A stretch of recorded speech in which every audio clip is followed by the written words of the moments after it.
Voici Awa, une jeune femme au foyer qui se réveille tous les jours à 6 heures du matin pour préparer le petit déjeuner, s'occuper des enfants, faire le ménage, la cuisine, certains jours le linge aussi.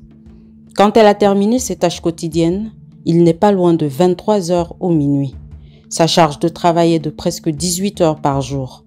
Comme elle, de nombreuses femmes sont des actrices de ce que l'on appelle l'économie des soins invisibles ou soins non rémunérés.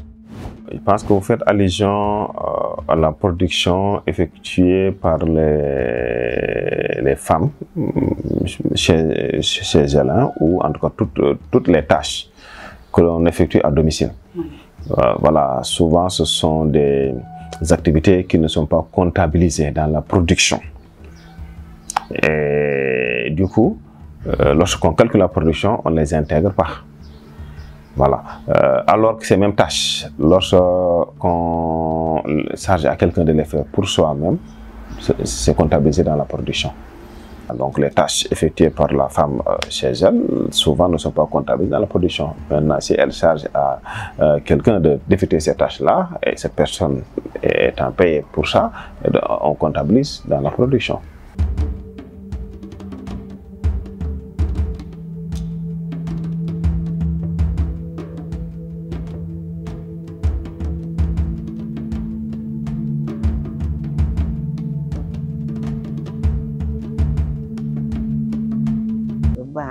On appelle ça les soins invisibles parce que tout simplement, ce sont nos us et nos coutumes qui nous contraignent à faire ce travail-là. Parce qu'en général, quand on est une femme au foyer, le travail domestique et la responsabilité familiale, en général, incombe aux femmes.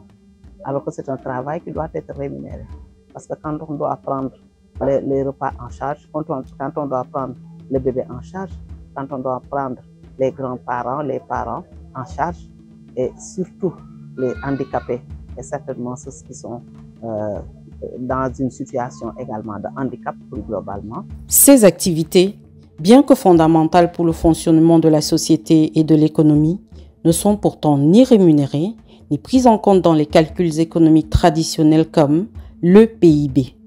C'est un travail qu'on dit non rémunéré et qui ne peut pas être rémunéré parce que jusqu'à présent, nous n'avons pas eu quelqu'un qui puisse nous accompagner pour quantifier ces heures de travail et pouvoir au moins en faire une rémunération.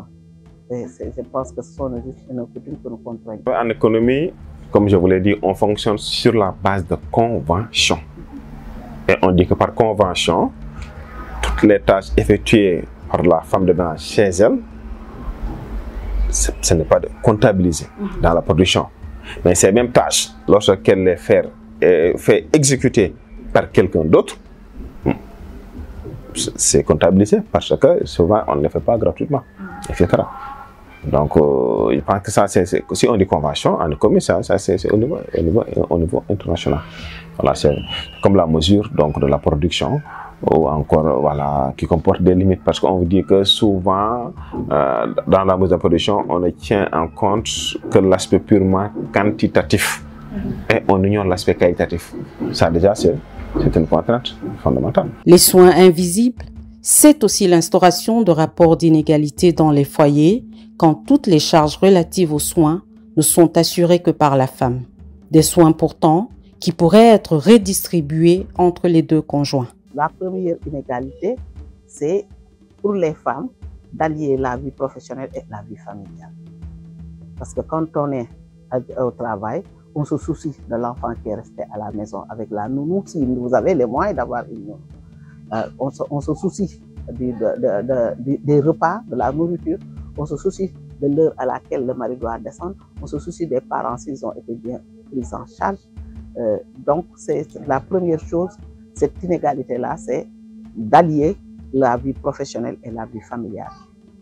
En général, les femmes sont, quand elles se campent dans des travaux qui sont moins rémunérés, mais qui leur permettent au moins d'avoir un œil dans la maison. C'est-à-dire qu'elles peuvent peut-être faire le secteur informel, c'est-à-dire vendre peut-être des cacahuètes au niveau de la maison, ou bien faire des travaux domestiques, mais en 1 heure, 2 heures de temps pour pouvoir rentrer à la maison. Alors qu'elles peuvent faire beaucoup de choses parce que moi je pense que je ne suis pas féministe, mais les femmes peuvent faire beaucoup de choses dans la mesure où la population sénégalaise est beaucoup féminisée. Vous savez, dans un ménage, les règles sont définies par le couple, hein, selon leur consentement. Voilà. Maintenant, ça c'est la réflexion purement cartésienne, si vous voulez. Maintenant, vous aurez évoqué les textes religieux ou autres, là ce problème est réglé. Hein. Vous parlez de ça, par exemple, on sait que tout ce que la femme fait mérite d'être récompensé par son époux. Donc l'islam a réglé ce problème depuis longtemps. Voilà, mais nous autres, nous continuons encore à tergiverser encore, voilà, sur la question. Voilà. Mais encore une fois, un ménage, ce sont des consensus forts. Ce sont des consensus forts. Qu'est-ce que le mari peut apporter? Qu'est-ce que sa femme peut apporter? Comment faire pour bien faire fonctionner donc le ménage en tant que tel? Voilà. Il ne suffit pas d'avoir les moyens seulement, mais il faut être organisé. Voilà. Et on sait que dans les maisons, souvent, en matière d'organisation, il y a une championne et un demi-champion. Hein? Des plaidoyers ont pourtant été faits en faveur d'une prise en charge de ces soins invisibles et des discussions entamées avec les autorités. Cependant, les femmes continuent à supporter seules la lourde charge de gérer les corvées ménagères 7 jours sur 7. Si on prend l'exemple des villes, il y a moins de femmes maintenant qui acceptent de rester à la maison parce que même par rapport à la population estudiantine, par rapport au secteur de l'éducation, les femmes caracolent en tête. Donc dans les villes, en général, ça pose moins de problèmes. Mais le problème fondamental, c'est au niveau des campagnes, c'est au niveau de l'intérieur du Sénégal, où les femmes en général sont marginalisées, où les femmes sont battues, où les femmes sont plus comme des esclaves. Ce sont elles qui vont au champ, ce sont elles qui enfantent, ce sont elles qui portent leur dos sous le soleil. Donc c'est là où se pose le problème et c'est là où se pose le vrai débat. C'est là où on doit accompagner ces femmes-là, c'est là où on doit les intéresser. C'est là où on doit les intéresser financièrement, mais les intéresser également psychiquement pour que cette santé mentale-là dont on parle toujours, qu'elle puisse en bénéficier. Donc le problème en général dans les villes, c'est beaucoup plus accentué que dans les campagnes.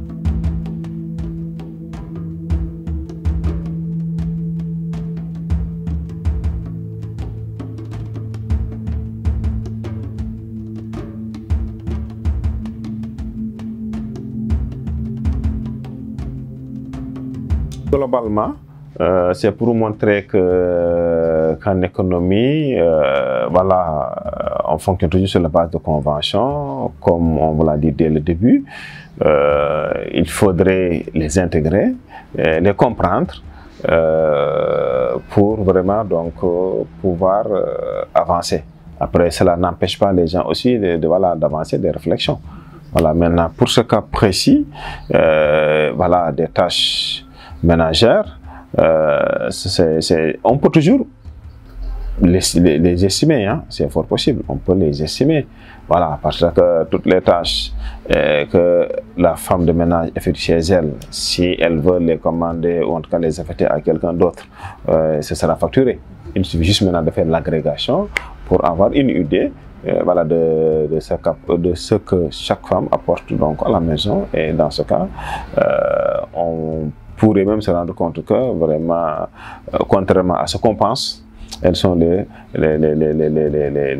principaux bailleurs, hein, donc dans les différents foyers. Malgré le fait que l'économie des soins invisibles soit au cœur des inégalités de genre, car les femmes y consacrent une part de temps et d'énergie disproportionnée par rapport aux hommes, ce travail continue d'être ignoré par les indicateurs et considéré comme des tâches sociales et non économiques. Malgré tout, la reconnaissance de l'économie des soins invisibles est un enjeu majeur pour la justice sociale et l'égalité des genres.